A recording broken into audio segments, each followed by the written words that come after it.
Hey guys, so today I'm here to do my June wrap up. I am so excited. I read 8 books this month. I was getting really worried that I was only going to read like 2 books or something, but then I came back, I read more, and I got 8 done. It just feels good. It's the least amount that I've read for a little while, but I'm still happy with most of the books that I read. Quite a few good ones. There was 2 books that were a bit iffy, but generally I had a really good reading month and I can't wait to get into what I read. So the first book I read was this beauty, Lord of Shadows by Cassandra Clare. It killed me. Be warned going into this book that you will die. Like, honest to God, you will die. Just the pain that this book brought me will bring you to your knees. It was so bad. It was so bad, but so good at the same time. Like, I got so many story elements and it's like 700 pages long.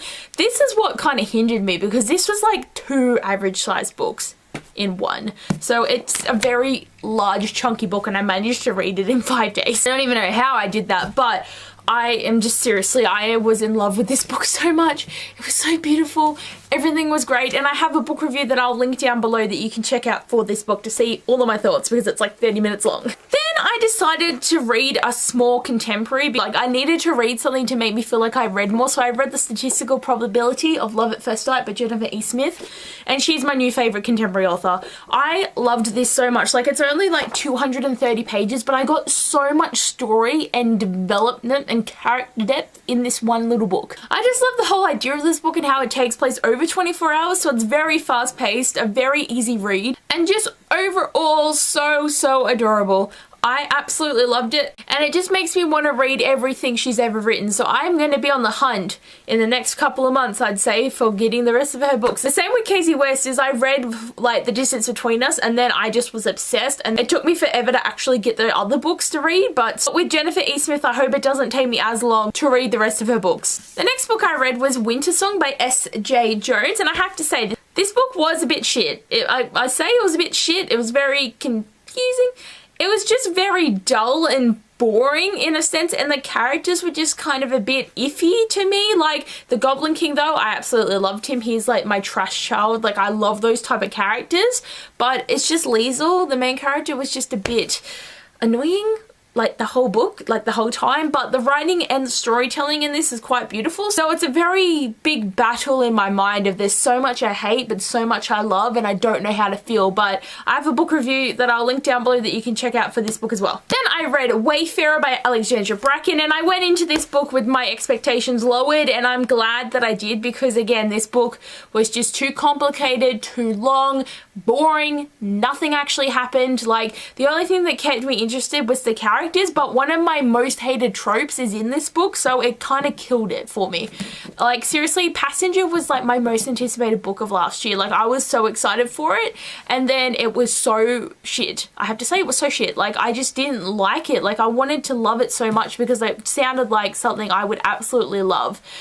And I hated it. Like, I have to say, it was just so bad and just everything was wrong and it was too complicated for a time travel novel. Like, there was too much going on. And again, there's too much going on, yet nothing happens. I don't even know how an author can do that.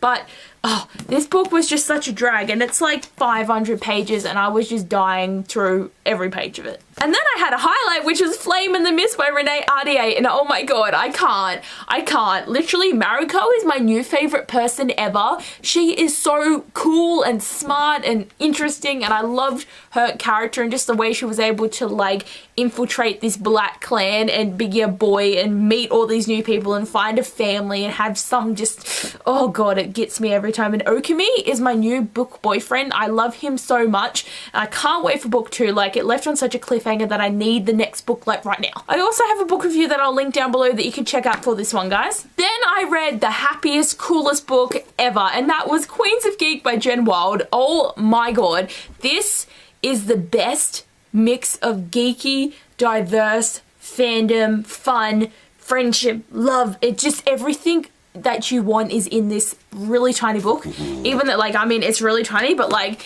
that kind of added to the like element of me really wanting to keep reading and reading and reading. Like, I just had to finish this book. Like, I read it really quickly and I'm so glad that I did, but I just absolutely loved the characters and the story and the plot. And I have a spoiler-free book review that you can check out that will be linked down below with all the other ones that I filmed that has more of my thoughts. And I read Roseblood by A.G. Howard, and I really enjoyed this book. Like, it was a really good Phantom of the Opera retelling, and I loved the way that it having the actual story parallel to the plot, so it's kind of like you know that they know about the story, but they're living the story, and I really liked that element of this book, and just how cool it was. It was so creepy as well. Like, this book was written and plotted in such a great creepy way that it was just like kept me on the edge of my seat, and I needed to keep reading. And I loved the characters. Rune and Thorn are just adorable. I love them so much. I love Thorn just that tad bit more because he's pretty cool, but I just loved their characters, and the depth in their relationship was a lot of fun to read. The one thing that pissed me off though is they had to introduce vampires. Like, it's not even a spoiler, I would say. It's just something stupid. It's just like, why does there have to be energy-sucking vampires in this book? Like, why does that have to be the thing? Like, why couldn't it just be about music and cool and fun and creepy and just figuring out this mystery? Why does it just have to be vampires? Like, it downed the book for me a bit because it's like, vampires are cool. Like, I don't mind vampires, but it's just this book didn't need vampires. It doesn't feel like a vampire type of book to me, so I was just a bit annoyed. But overall, I did really enjoy it, and it was a great read. And the last book I read was Simon vs. the Homo Sapiens Agenda by Becky Albertalli, and this was so adorable. I absolutely loved it, and I read it in a day. Like, I actually read it yesterday, so it got me to 8 books, not 7 for this month, but it was the coolest, cutest, funnest, interesting book I've ever read. Like, seriously, it was so much fun reading this book, and I haven't really read much diverse books. Like, I really want to read more of them, and I have quite a lot of sitting on my shelves, and I am trying to make my way through them. I haven't really read too many books that are about gay relationships, so it was really interesting, and I loved the fact that it's like they're in a relationship, but they don't know who each other are, and it's so cute. And I love the element of intrigue of trying to figure out who Blue is, and it drove me nuts. Like, I'm trying to figure it out, and I'm looking at all the clues, and I'm just sitting there like I don't know, trying to figure it out. And I kept getting like picking different guys, and I'm like, it's that person, it's that person, that person. And then when it was like, it was just such an intriguing thing to go through, because I'm just like, I can't even, who's Blue, what's going on, I don't know who's who. And it was just such a great, like, having a very cute book that was like a mystery was just done very, very well. I can't even lift them. So these are all the books that I read this month. It's quite a big stack. Like, I never realized how much I've read until I actually hold it in a stack like this, and I'm just like, yes, yes, for the win. I'm doing so good. Also, I'm gonna add in my wrap up for the Emojiathon, which was a month-long readathon that happened in June. I only read 8 books. I thought I would have read more because it was a readathon, but I just got really busy with work this month, so it was very hard. But just to wrap up the challenges that I did complete, I will list them off here. So the first one was read a book that makes you happy just thinking about it, and I picked Simon vs. the Homo Sapiens Agenda for that one, so that's ticked off. Then I did freebie, read any book, and I picked Flame in the Mist. Then read a 2016/2017 release, so I picked Wayfarer. Next is to read a book that you've been anticipating, so I picked Lord of Shadows for that one. Then read a book in under 24 hours, and I picked The Statistical Probability of Love at First Sight, so I read that under 24 hours, and that book is set in 24-hour period, so it works really well. Like, I didn't realize I was so cool picking that challenge until it happened. Then I had the challenge of read a book you've been seeing everywhere, so I did Queens of Geek because I literally was seeing it all over Instagram, and I was like, I have to read this book and find out what it's about. And I had Buddy read a book, and that was Winter Song, which is so much fun to have like a little book club with my friends now, and we're gonna keep carrying it on. So for July, we're actually gonna read Six of Crows, which I'm so excited about because I've been wanting to read that book for ages, and yeah, I finally got an opportunity to do that, and I'm like,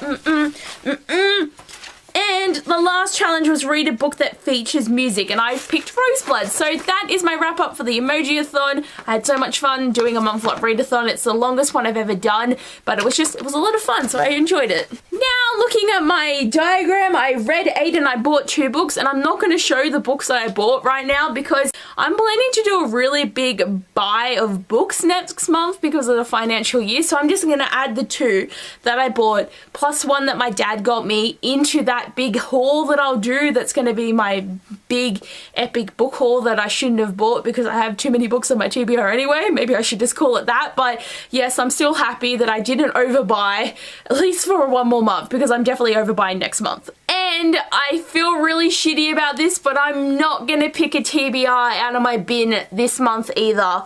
I don't know when I'm going to start doing it again. It's just I did it so that I would read the books that have been on my shelves for longest, and at the moment I'm reading so many books that it's kind of not really an issue. Like, yeah, I should be reading these earlier books, but it's like I have all these new books that I've been buying and getting, and I need to read them so that I can stick with my book clubs or get my anticipated reads done, and I need to get a lot of series done. So there's a lot of stuff that I need to do, and it's a bit hard achieving these goals when I have to do the TBR bin. So again, I'm not going to be doing this, so I feel really bad. It will be the second month that I haven't done it, but I will eventually pick it back up once I'm not as stressed about my reading. Like, not that it's really stressed, but it's like I have so many goals that I want to reach, and it's just like I've got to push myself to reach them. And I do feel really good about it when I do reach my goals. Like, I'm getting really good with my anticipated reads and my series, and I'm getting excited, so I can't wait to get some good reading done that just doesn't involve the TBR bin. But anyway, guys, thanks for watching this wrap up. I hope you enjoyed, and I'll talk to you guys later. Bye!